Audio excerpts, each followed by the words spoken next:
Coming up on Laser Update, we will see how OCC students feel about D2L Brightspace now compared to the last time we moved to D2L Brightspace.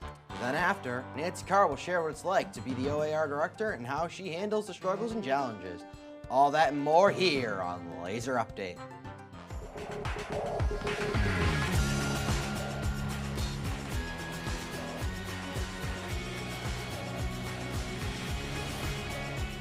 Hey everyone, welcome to Laser Update. I'm Marcos Molina. And I'm Becca Porton, and today we will be giving you some updates about campus, even though we are so close to the end of the year. Speaking of the end, how's your last semester going, Becca? You know, it's going pretty well. I'm enjoying this. I've been loving this program for as long as I've been in it, but you know what? This last semester has been absolutely amazing. Couldn't have said it better myself. When OCC students first heard of D2L Brightspace, it was questionable at first. But let's see what some OCC students have to say about D2L Brightspace now from our producer Terrell Rains here on Laser Update. OCC students go to campus to get homework and get class notes from professors. But instead of paperwork and written notes for work, we use a site called D2L Brightspace for all classes, work, and notes on laptop and other devices.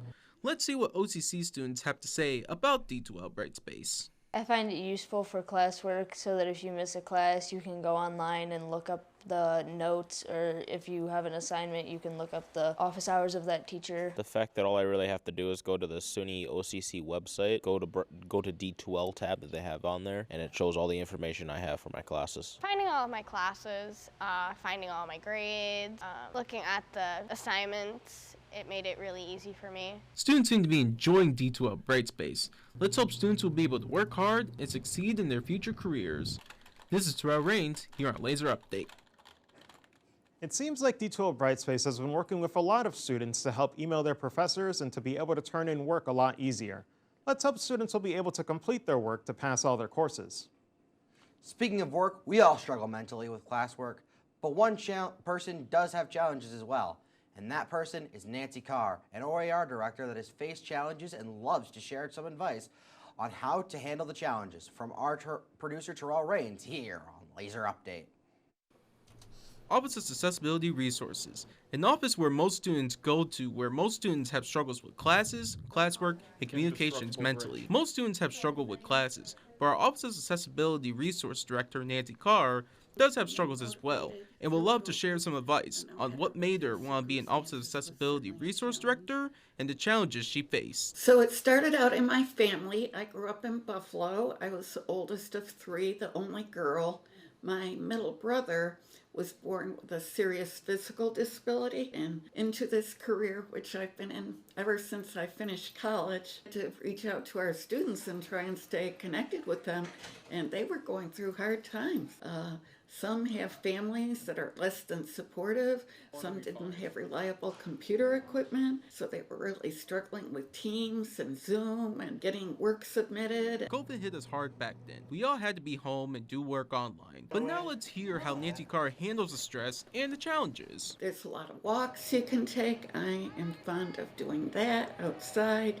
Just enjoy nature. Animals, pets, dogs, cats, all those are big sources of comfort for people. And of course, being with friends. If you ever feel really stressed out mentally, don't be afraid to talk to Nancy Carr at OER and Culture Library. This is Terrell Rains here on Laser Update.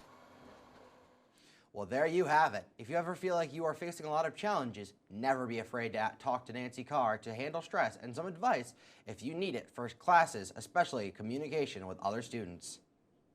Well, work and stress has gotten all of us during this last portion of the semester. Can't disagree with that. Glad we're almost done. As long as you have a way to plan everything out, you should be fine. But wait, don't go anywhere. We'll be taking a nice comfy event here on Laser Update. Then after, we will be talking about a student who got big on YouTube while in college. But first, on May 10th, OCC's ensemble will be Friday, May 10th at 12:20.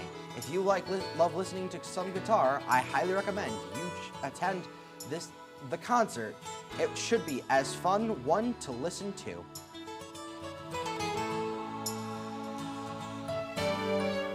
Different people here from different walks of life, and I really appreciate that. I'm the president of D&D Club, and it's going really well. We're a slow start, but we're starting to move. I love this school, and other than some of the people, it's a really nice place to be, especially Unity Day. That's a really good day.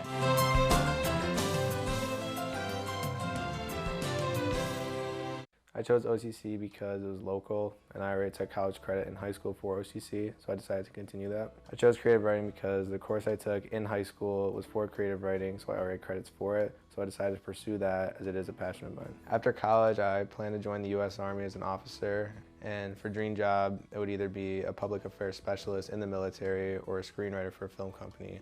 Anyone new to OCC, I say do your work, attend class, and try and be involved as much as you can. My classes are pretty enriching, I think. My professors are really knowledgeable about the things that they teach. Like my Shakespeare professor, you can tell that guy's a Shakespeare professor. Like, you know, he's got it going on. The OCC community is really pretty tight-knit, I think. Everybody here is different and they have their own reasons for going here. So there's a lot of unique people here.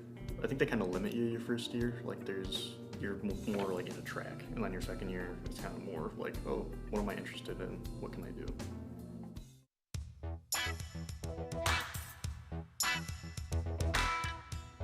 Ever wondered what's going on in the Laser Lounge? Well, the final open mic night will be happening May 9th, so don't miss out before we have finals to finish the semester.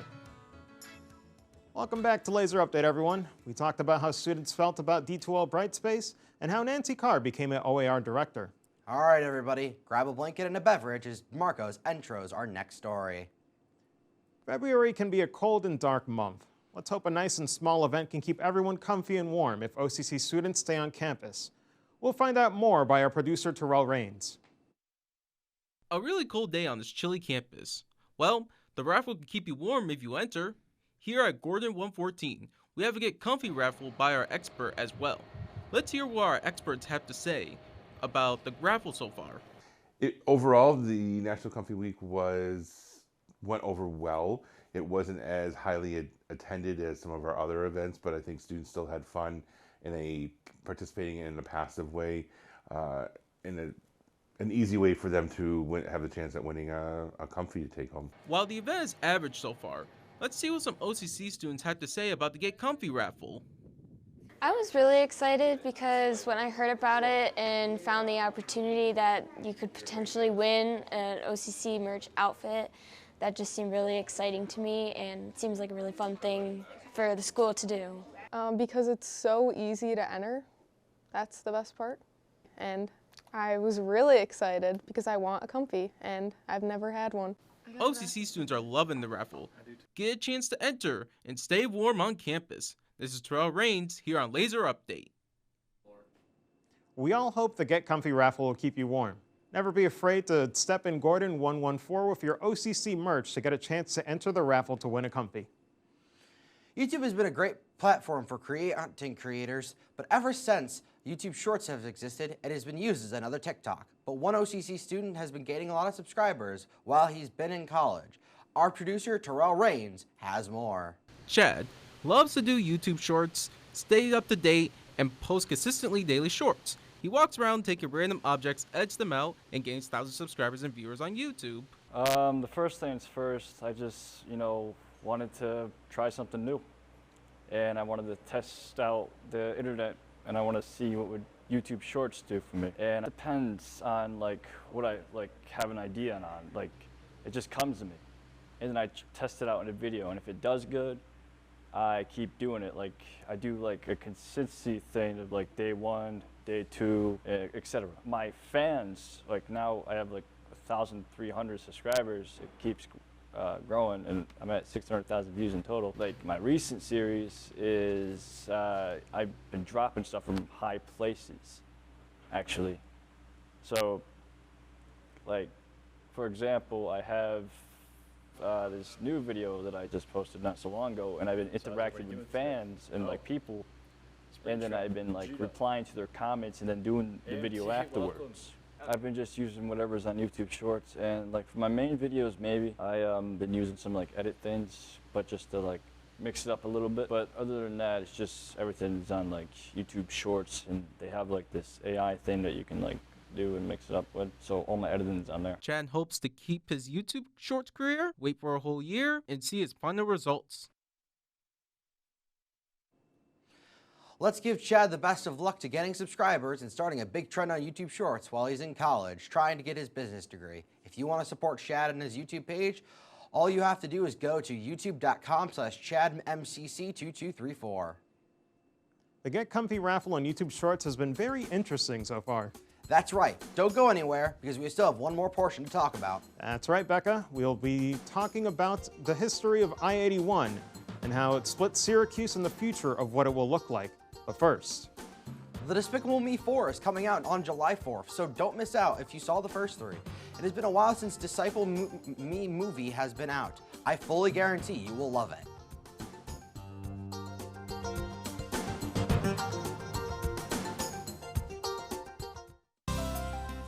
What made me want to come into OCC is to see how the automotive program is, and it's a good affordable option.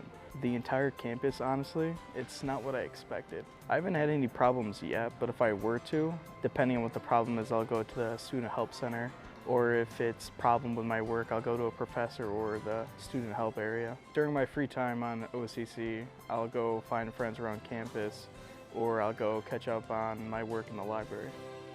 I found that by going to OCC, it allowed me to enter in programs that would allow me to focus on like my personal life and my work. I think most professors here do want to see you succeed. All faculty here is definitely like more than happy to help, with any scheduling or future planning or, in regards to grades or anything like that. Like, I find most professors are more than willing. I could realistically recommend anyone to attend.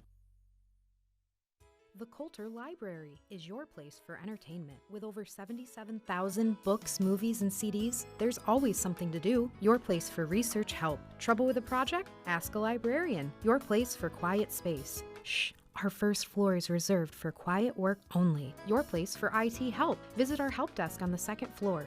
All this and so much more at the Coulter Library. Open 7 days a week. For more information, visit sunyocc.edu/library. if you love seeing funny and epic gaming live on Twitch, be sure to follow Terrell Reigns on Twitch. Terrell will be back live on Twitch on May 20th, so don't miss out on some epic and funny gaming.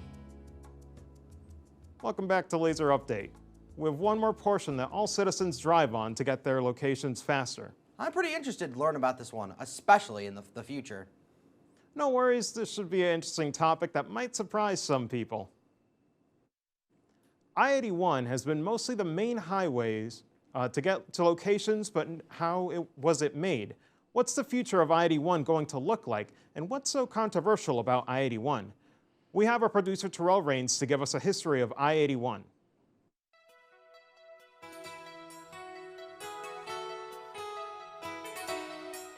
Did you know people in Syracuse are not happy with the I-81 bridge in Syracuse? I'm going to explain why people don't like the I-81 bridge and why they should get rid of it. But first, let's explain how it all started. The I-81 bridge was constructed in 3 different stages between 1959 and 1969. That's 10 years it took the bridge to be made between stages. But at the same time, it was not built in an area that people did not mind. No, it was built in an area where nearly 90% of Syracuse black population and a frequent stop for black travelers who needed a safe haven from white-only establishments. Most of the black people who live near I-81 who has asthma and can really lead to exposures and health issues. In the 19th century, a small number of African Americans in Syracuse were living in the north and south of Genesee, and it was increasing in the mid-20th century when discrimination happened. It led to all African Americans to leave because they were making a highway in their neighborhood. As of what John Williams said in 1964, if both parents were away at work or shopping, you could bet your life some old man whittling on a stick had their eyes on you. African Americans had to suffer the discrimination with the workers pushing them out of their neighborhood. People always drive on I-81 to get to their locations faster, but the cons about driving on I-81 are the people getting into accidents and road rage. The accident rates are very high because people sometimes be on their phones on highways that could risk people's lives. The bridge has been around for 54 years and has not been changed. It's still around, handling the amount of accidents and the amount of traffic it's been through. County Court Judge General Neary is allowing the construction workers to renew the I-81 bridge is to be able to get less accidents and put Syracuse back together. Driving under the bridge is a big habit because traffic is one of the big cons under the bridge, and it's very long as well. It's one of the only bridges in Syracuse that you can drive under as well.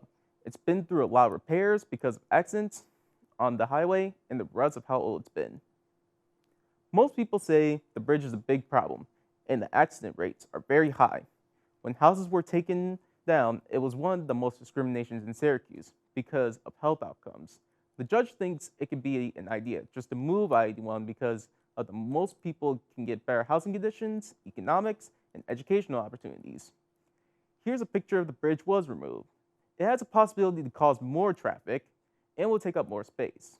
If the bridge is taken down, it can put Syracuse back together and less accidents can happen.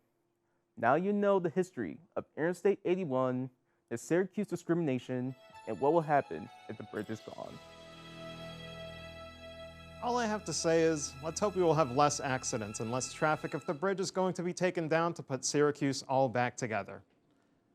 Well, that's all we have for Laser Update. We hope you learned here a lot. I sure did. To stay notified, you can ring that bell and subscribe for more Laser Updates. I'm Marcos Molina. And I'm Becca Porton. Thanks for watching.